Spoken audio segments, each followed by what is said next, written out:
Good evening everyone. मैं मनु कुमारी आपके अपने channel Manu Hindi by GK में स्वागत करती हूँ।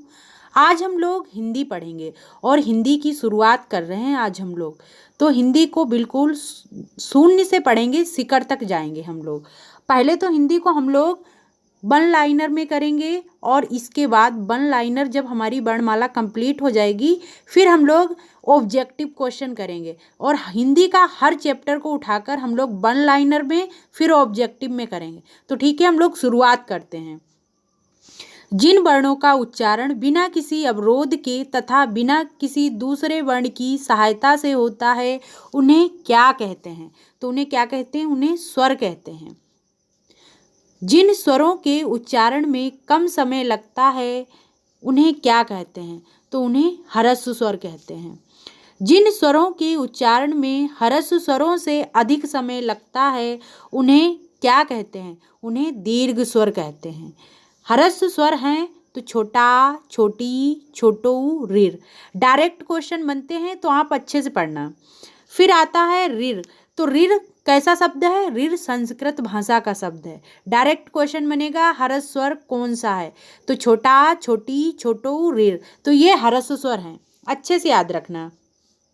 फिर आता है दीर्घ स्वर कौन से हैं? तो दीर्घ स्वर बड़ा, बड़ी, बड़ऊ, ए, आए, ओ, आओ। फिर आता है दीर्घ स्वर। तो दीर्घ स्वर बड़ा, बड़ी, बड़ऊ, तीनों अच्छे से याद रखना, कई बार पेपरों में पूछे जा चुके हैं। फिर आता है संयुक्त स्वर। तो संयुक्त स्वर ए, आए, ओ, आओ। पता है इन्हें ही संयुक्त स्वरों को ही हम लोग विजातीय स्वर के नाम से भी जानते हैं। तो याद रखना, चाहे पूछे संयुक्त स्वर कौन से हैं या फिर पूछे विजातीय स्वर कौन से हैं, तो आप याद रखना ए, आए, ओ, आओ, यही चारों वर्ण हैं। फिर आता है आगत स्वर। तो आगत स्वर कौन सा है? ओ। ठीक है, ये अर्धचंद्र बिंदी वाला है। ठीक है, याद रखना। फिर आता है अग्र स्वर। अब ये स्वर तीन जो हैं, ये तीनों स्वर जीभ के आधार पर बटे हुए हैं, यानी जीभ के आधार पर अग्र स्वर किसे कहते हैं? तो छोटी ई, बड़ी ई, ए, आए, ये अग्र स्वर हैं चारों। फिर आता है मध्य स्वर। तो मध्य स्वर कौन से हैं? तो मध्य स्वर छोटा, यानी इसी को उदासीन स्वर के नाम से भी जाना जाता है। डायरेक्ट क्वेश्चन बनता है कि उदासीन स्वर कौन सा है? तो छोटा है। फिर आता है पच्च स्वर। तो पच्च स्वर कौन से हैं? बड़ा, छोटू, बड़ऊ, ओ, आओ, आओ। ठीक है, ये देखो। अच्छा, जीभ बनाते हैं हम, आपको फिर सिखाते हैं। देखो, मान लो ये जीभ है, हमने जीभ को निकाल के बाहर रख लिया है और जीभ को तीन भागों में बांट दिया।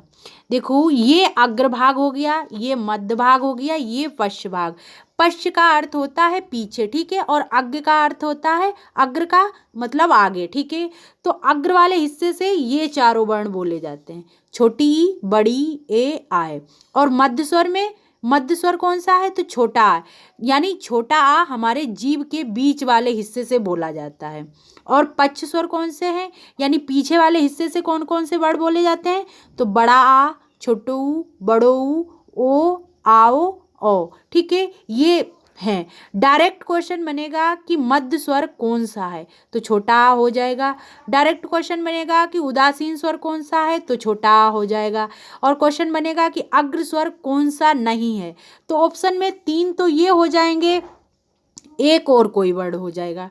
ठीक है, तो याद रख लो चारों, और वेरी इंपॉर्टेंट है, यहाँ से क्वेश्चन बनता है। आगे देखो, फिर आता है समृत स्वर, यानी छोटी, बड़ी, छोटू, बड़ो, ये समृत स्वर हैं।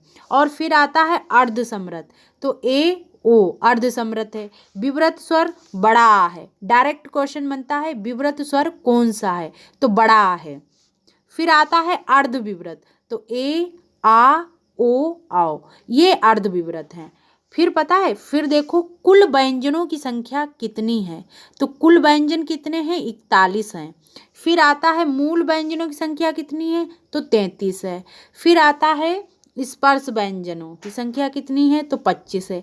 यानी हम लोग स्वर के साथ साथ अब हम लोग व्यंजन शुरू कर रहे हैं, तो अच्छे से याद रखना, वेरी इंपॉर्टेंट है सारे क्वेश्चन। पहले तो हम लोग वन लाइनर में करेंगे और फिर बाद में ऑब्जेक्टिव करेंगे, पूरी वर्णमाला को अच्छे से पढ़ेंगे। अब हम मिलेंगे नेक्स्ट वीडियो में। जय हिंद, जय भारत।